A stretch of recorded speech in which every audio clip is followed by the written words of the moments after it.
আসসালামু আলাইকুম। হ্যাঁ, ওয়ালাইকুম স্যার আসসালাম। আসসালামু আলাইকুম। ওয়ালাইকুম আসসালাম। স্যার আমি বাংলাদেশ পুলিশের একজন সদস্য বলতেছি স্যার, আপনার সাথে একটু কথা বলতে চাইছিলাম স্যার, যদি আপনার সময় হয় স্যার। খুব জরুরি। হ্যাঁ স্যার, একটু জরুরি ছিল বলার জন্য, এই জন্য ফোন করছি স্যার। আপনি তো ব্যস্ত থাকেন, অনেক কাজ নিয়ে স্যার, সময় পাবেন না। তারপর আপনার এই ব্যস্ততার ভিতরে একটু সময় দেন, কথা আচ্ছা, ঠিক বলতাম। আছে, কোনো অসুবিধা নেই। পুলিশের মানে আমি নিজেকে সবসময় মনে করি যে পুলিশের প্রতি আমার অনেক দায়িত্ব আছে। আমি সারদা পুলিশ একাডেমির লেকচারার ছিলাম। যাই হোক, বলেন বলেন, আপনারা তো জি সারদা স্যার, এই মাসে ডিউটি এই পালন করেন। বিশ্বাসে একটু আপনার কাছে ফোন দেওয়া স্যার। জি জি, ধন্যবাদ। জি স্যার স্যার স্যার আমাদের বাংলাদেশ তো এখন অনেকটা স্বাধীন স্যার।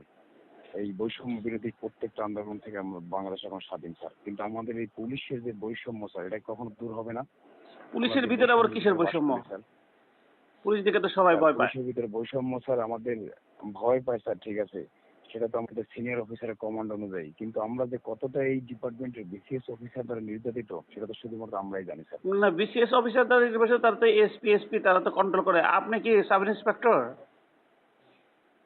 না স্যার, আমি পুলিশ কনস্টেবল। ও, পুলিশ আপনাদের তো খালি বিসিএস কর্মকর্তারা আপনাদেরকে নিষ্পেষিত করবে কেন? সাব ইন্সপেক্টর, ওসি সাহেবরাও তো আপনাদের সাথে মিসবিহেভ করে। আপনাদের পুলিশের গেটের সামনে দাঁড়িয়ে থাকেন, যত আপনাদের সাথে করে। বলেন তো দেখি, আপনাদের কনস্টেবলদের সাথে কি কি ব্যবহার করে, এটা আমারও জানা দরকার। আমি খুব একটা বেশি জানি না। বলেন তো দেখি, আপনাদের সাথে কি বৈষম্য করে?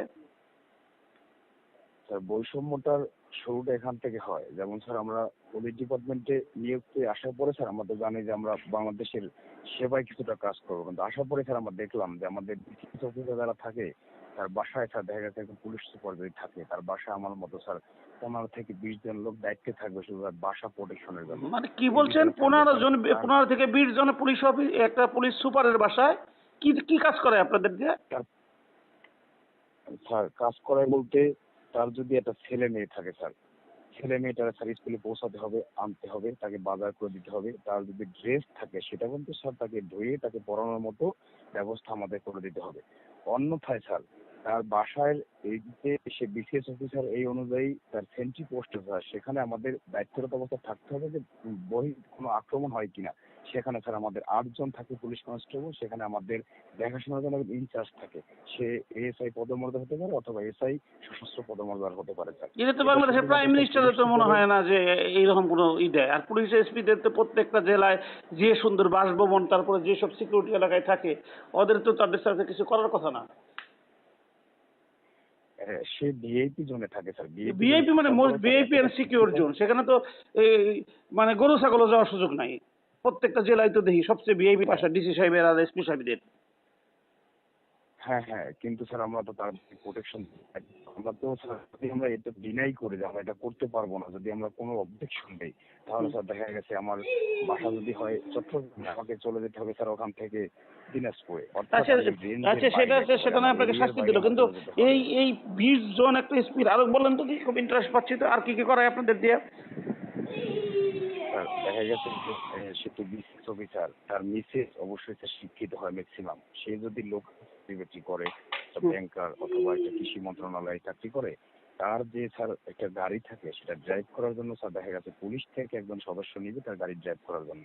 তার বউয়ের প্রোটেকশনটাও স্যার আমাদের এই পুলিশ থেকে দেওয়া হয়। আপনি বলেন কি? আমার তো অবাকই লাগছে। আমি তো মনে করলাম যে আপনারা সবচেয়ে সুখী লোক, কিন্তু আপনাদের যে এসপি সাহেবরা এত মিসট্রিট করে, তা বাসার কাজের লোক বানিয়ে রাখছে। আপনার তো তার বাসার কাজের লোক না, আপনি তো রিপাবলিক অফ বাংলাদেশ, বাংলাদেশের সরকার, দেশকে সেবা করতেছেন।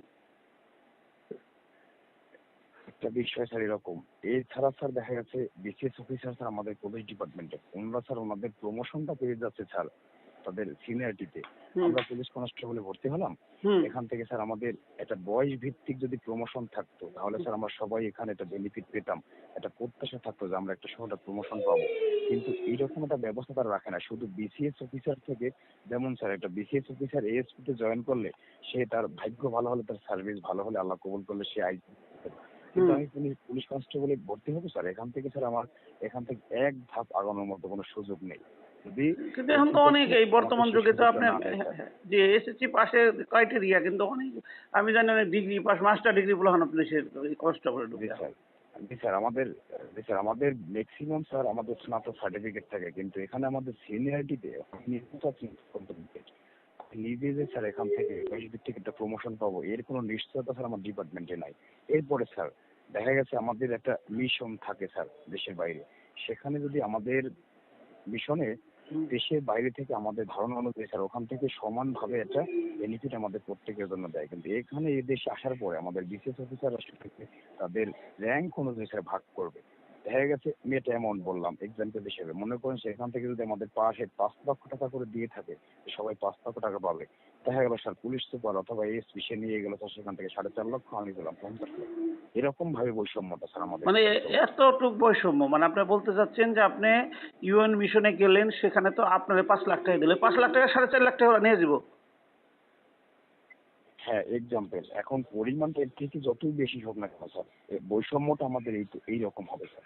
তাহলে তো আপনাদের সকলের এই বৈষম্য বিরোধী ছাত্র আন্দোলনে জয়েন করা উচিত, কারণ ওদের কিন্তু একটা কথা খুব অবশ্যই ভালো স্যার, আমরা লাগছে যে ছাত্র আন্দোলন থেকে এই করতে বৈষম্য পারি। বিরোধী ছাত্র আন্দোলন বৈষম্যের বিরুদ্ধে। বাংলাদেশে এই পুলিশে যে এত বৈষম্য এটা তো জানতাম না। এটা তো স্যার আমাদের দেখা গেছে এই ডিপার্টমেন্টের ভিতরে। এরপরে স্যার আমাদের আমাদের পুলিশ ব্যাংক হলো স্যার কমিউনিটি ব্যাংক, সেখানে আমাদের প্রত্যেক পুলিশ সদস্য 32,000 টাকা করে আমরা জমা করলাম স্যার এই ব্যাংক পরিচালনার জন্য, উদ্বোধনের জন্য স্যার, আইজি থেকে কনস্টেবল পর্যন্ত স্যার। কিন্তু এখানে স্যার আমি স্যার সেই সমান সুবিধা পেলাম না।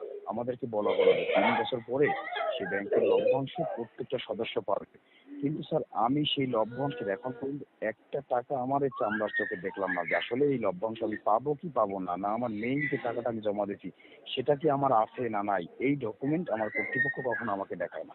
মানে আপনি যে ব্যাংকে অথচ পুলিশ স্যার কমিউনিটি ব্যাংকে জমা দিতেছেন, আপনার যে টাকাটা দিচ্ছে ওই ডকুমেন্ট আপনাকে দেয় না।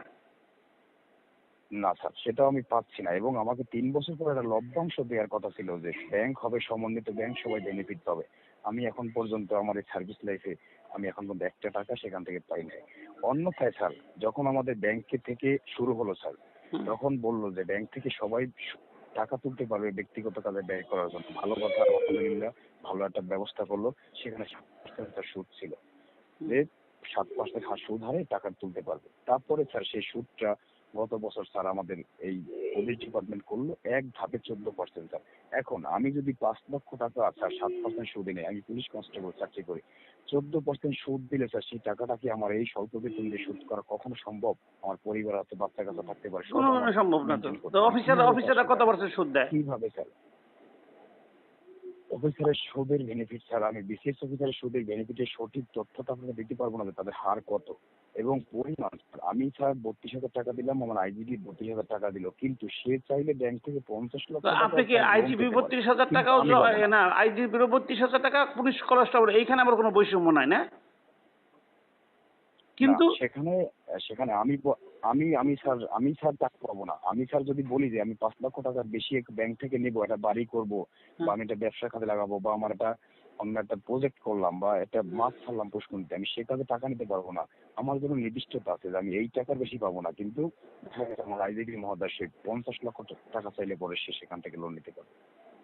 কিন্তু আপনাকে টাকা উনিও ঠিকই 32,000 টাকা জমা রাখছে, আপনিও 32,000 টাকা জমা রাখছে। ঠিক, হ্যাঁ হ্ঁ ঠিক। উনি তো 32,000 টাকা, একেবারে 64,000 টাকা সবার জমা জন্য রাখে নাই, কিন্তু উনি 50 লাখও নিতে পারবে। আর আপনি হ্যাঁ 5 উনি লাখও 50 নিতে টাকা পারবেন না। নিতে পারবে। আর আপনি 5 লাখও নিতে পারবেন না। হ্যাঁ আমার জন্য স্যার ফিক্সড। তাহলে আপনারা যদি এখন এখন এখন এখন এখন যাই হোক, আমি আপনার ইচ্ছা করে আমি আপনার ডিটেলস জিজ্ঞেস করতেছি না, আমি আপনার কনভারসেশনটা আমি ফেসবুকে দিয়ে দেবো, আপনি যদি আমাকে অনুমতি দেন। অবশ্যই স্যার, আমার কোনো সমস্যা নাই, কারণ আপনি এখানে কোনো না মিথ্যা না, কথা আপনাদের বলেন নাই, প্রতিবাদ যারা করতে মিথ্যা হবে, কথা বলছে সেটা করলে প্রতিবাদ আমার করতে সমস্যা। হবে, বৈষম্যের বিরুদ্ধে কথা বলতে হবে। প্রতিবাদ হ্যাঁ, তো আমি নয় স্যার তো হবে আমি না। স্যার আমি স্যার আমি নিজে একজন পেশায় একজন পুলিশ কর্মচারী হতে পারি, কিন্তু স্যার আমি ছাত্র। আমি গত বছর স্যার আমার স্নাতক কমপ্লিট করছি। আমি স্যার ছাত্রদের এই তারুণ্যের যে এই একটা আমাদের এই উচ্ছ্বাস আমি দেখছি স্যার আমার চোখে।